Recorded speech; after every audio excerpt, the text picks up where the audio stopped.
Hi, this is the Tableau Interface video. When you open the program, this will be your initial view. You'll see the ribbon at the very top of the screen, and on the center of the screen you'll see the three sections we'll be going over to connect, open, or discover. Under the Connect option, the blue option on the left-hand side of the screen, you'll see all the ways that you can connect to your data sets. If you don't see the particular one that you want, you just select to a server, more, and you can view all of the other kinds of data sets that you can attach to. So we'll deselect that. In the center, under Open, you'll see all of your recent workbooks and some sample workbooks that Tableau has provided. And on the right-hand side of the screen under Discover, you'll see the Tableau training resources and the Viz of the Week. So we've selected a Microsoft Excel data set, and let's view what a sheet looks like. So after you've connected to your data set and get into Tableau, this is a sheet. A dashboard can be compiled of many different sheets, or just one if you'd like.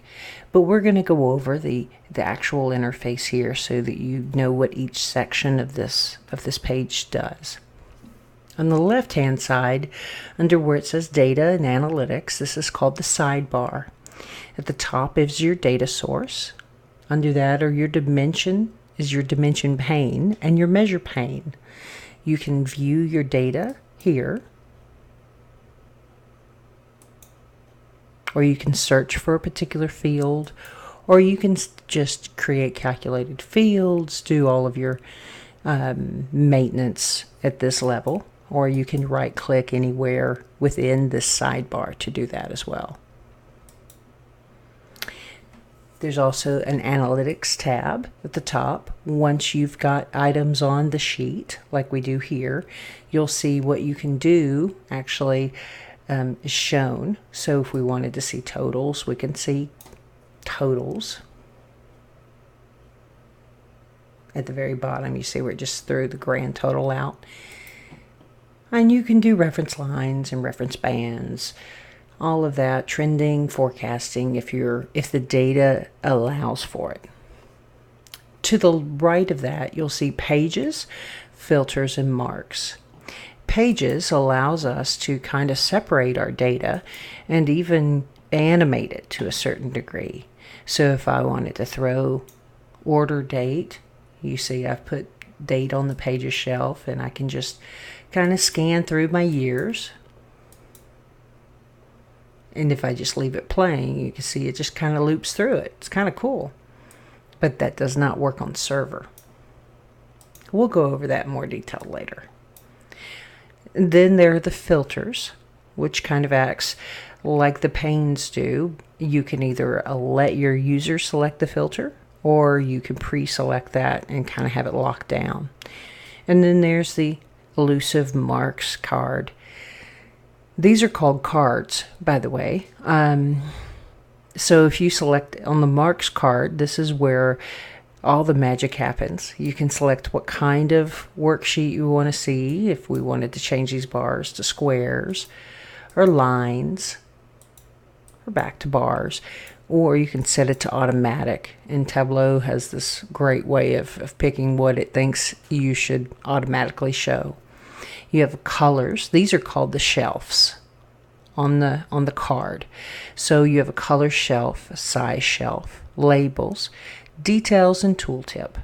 So your colors kind of let you, so I've got category here. If I put subcategory on my color, I can see that broken down. And what it does too is it actually breaks down that whole line. But we'll go over that in more detail in a later video. If we wanted to do sizes, you can change that. You can put it on the label shelf. On the detail shelf, all it does is create those borders and kind of separates your view. Or you can put it in the tooltip. And what that does is, if you have just one subcategory here, it would show that in the tooltip. In the center of the screen, you can see columns and rows. And we have what we call pills on those columns and rows. Sales is in green and categories in blue. This means that this is a continuous object and this is a discrete object or a pill. But, I'm not going to say we're going to go over it later again, but we will. And the center is your actual visualization. You can see that we're looking at category, sum of sales by categories. So if we wanted to look and see what other visualizations we can do with this data, there's this neat feature to the right called Show Me. And we can do any of these visualizations. And it tells you at the bottom that this right here, what makes a good visualization for this, or why it would pre-select that for you. So you can have multiple sheets. I have another sheet here, and they can go onto a dashboard. So we can set device previews. We could set the size of this and the dashboard layout if we want to.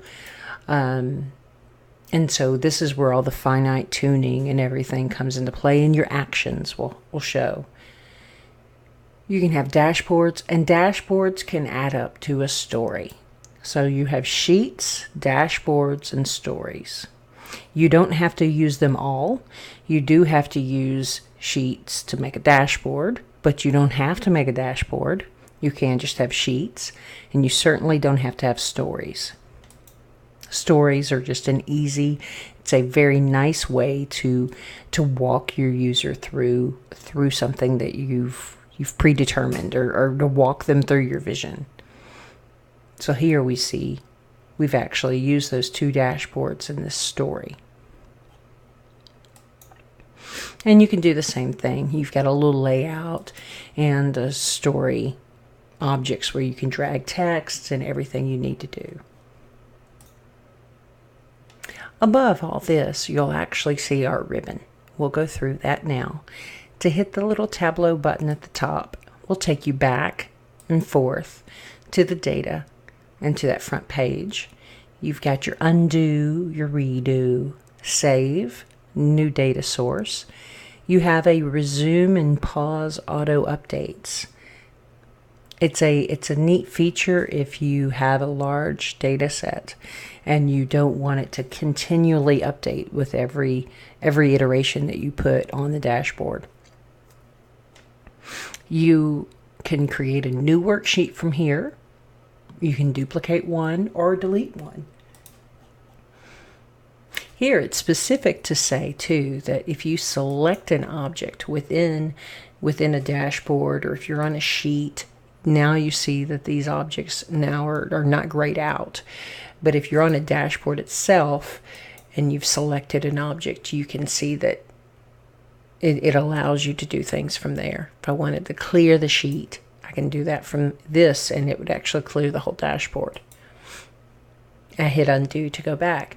If I wanted to change the order, maybe I want to make this a vertical bar chart, I can hit this button and it kind of cycles through it.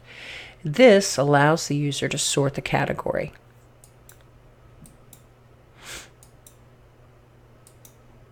But you can also do that here.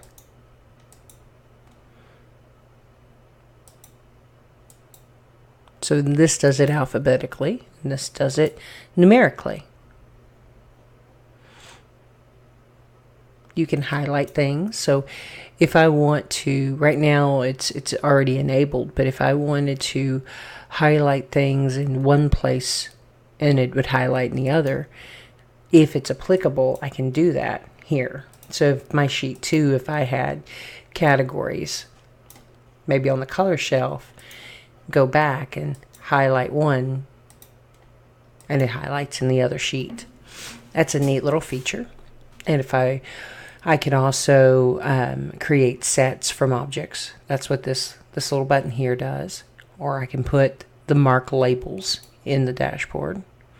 It's a very quick way to just shortcut to just put your totals down. If I wanted to fix my axes, I could. which could mean that I would, if I wanted to set a specific size or zoom into something, I can. If I wanted to change the way the sheet is fit, I can fit the entire view so it would take up horizontally and vertically. I can change it to fit across, or just leave it at the standard. I can also show and hide cards. So if I don't want to see any of the titles, or just the title on the sheet I've selected, I can do that. You see, if I've deselected and I'm on the dashboard now, it won't allow me to do it. But now you can change that.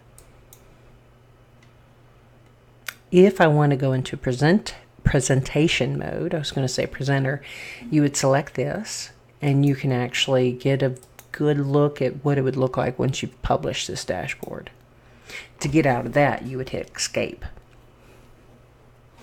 Above that is the same toolbar menu that you get in most of your other programs. If you go to File, you'll see all the normal stuff that you see. If you see Data, you'll see where you can add a new data source. You can refresh all extracts at once. Or you can go down, if you have multiple data sources, you can edit your relationships. You can replace one data source with another.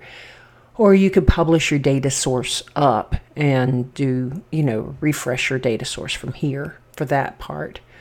But here we're only connected to one data source, and I can actually see everything I can do right here. I can also see that if I went to the sheet view and right-clicked on my data source. It's the same menu. If I'm in the worksheet, I can see things that I can do here. I can add actions and do all this, and we'll go through these, in detail later. I can go to the dashboard or create a new dashboard from here, or if I'm in a dashboard, I can see the actual objects I can do. The same with stories. You have to be in the object to actually be able to see everything, but I can format things. You can apply now specific formatting to either all stories or the whole workbook, which is very nice if you have branding standards. So now if I go to any other sheet, it's all in Open Sans. You can also fix all of these items under this. Wait a minute, it wasn't there yet. I guess I was. But you can see that you can fix any of this formatting under this menu item. Analysis is an interesting one. This is kind of the miscellaneous tab. You can disaggregate measures. You can turn your stack marks off or on. You can view the data. This is the data. If I wanted to view the full data, I would just hit this and I could see all the data. But if I hit summary, I can just see what's available on that screen. I can also, if I wanted to set percentages up or something like that, I could do that here. I could see totals, trend lines if I wanted to, but I can't with this data set. I can see special values if they're applicable, and table layout. This is important. If you have like a table of data that you have more than, Tableau will only let you see 16 columns of data. So if you want it, its max by default is 6. So if you wanted to change that and you wanted to show a pivot table with tons of columns or something, you can do that. You can also, if you've hidden your field labels, you can come back here to show them. You can see your highlights and edit and create calculated fields straight from this. Under map, you can actually select a custom map, like we have one here from our GIS team that we can select. You can also connect to a map service or have background images. I've seen a really interesting way to do this with a blueprint of a hospital, and that was the background image. That's going to be in a later video. And there's also, you can import custom geocoding. We've talked about formatting. Now we could talk about server. You can sign into a server here. You can open a workbook from the server or publish to it. You can publish your data source. You can create a user filter if you want to put row level security. And you can also open from Tableau Public or save it to public. Window is really the generic menu item that most of our other programs have, and it just lets you can take the sidebar off or put it back on, or go to a specific sheet if you want to. And under help, let's go through that. You can open help, get support, look for updates. You can watch training videos, all of this. This is also where you would start performance recording to check queries and to check your performance on the dashboard before you published. And you can see what your product versioning is. At the bottom of the screen, you'll see all of the objects that we have. So we have a data source. We've got sheet 1, sheet 2, our dashboard. You see the dashboards are denoted by this little 4 square box. And our story page here is what denotes our story. We can rename any of those by right-clicking and just hitting just hitting rename. If you wanted to view this instead of like this singular tab view like you would in Excel, you can also view it like a sheet sorter. So it gives you this cool little thumbnail of everything if you wanted. This is really awesome if you have a ton of stuff. Or you can see it where it's kind of a hybrid of the two. And you can still add new worksheets or dashboards or stories on the side. Now let's look at the data source view. We kind of went over that. We breezed through it before, but your connection page will look pretty much like this with any data source that you've selected. I've connected to a Excel data source, but you can connect to Excel and SQL or Salesforce or whatever, but it will pretty much look like this. This screen is your interface for the data source.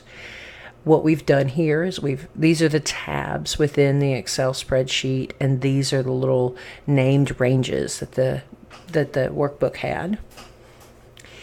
If you find that your data is structured kind of funky, you don't have to take off that front row or anything. If you don't have a header or something, you can select Use Data Interpreter to see what it would look like or how it would clean your data. But what we did here is we drug over orders and returns, and all it was just dragging and dropping. And see here, it's visually representative of kind of what a SQL connection would look, but we're interjoining orders and returns on the order ID. I want all orders and the respective returns, so I'm going to change that to a left. And I'm still going to join an order ID. Here is where we can change that. You can even create a join calculation. But it had the right connections. You can change the name. And even see a subset of your data to show you that your connections are correct. This is only 1,000 rows, but it shows me what all my data looks like. And you can see that Tableau tries to parse it out by what it thinks the field should be. It's not always right, but in this case it is. You see the little map here, the little world globe means that it's a geospatial data field. Strings, dates, and integers. Now, if they're blue, that would mean the same as the pills, that those are discrete, like a row ID is a discrete value, but sales is green, so it's continuous.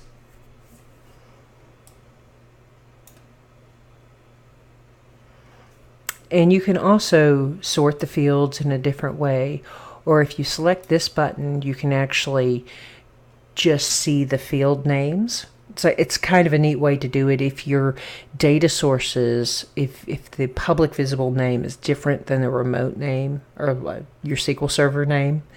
This is where you could really see that. You can hide items.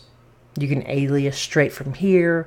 You can split or pivot values, but those will go over in a greater detail later. So let's go back to our worksheet, and I guess we're finished up. So we'll go over all of the pages and the individual items later, but this was a not so quick interface walkabout. Thank you very much, and I hope you learned something. I do every day.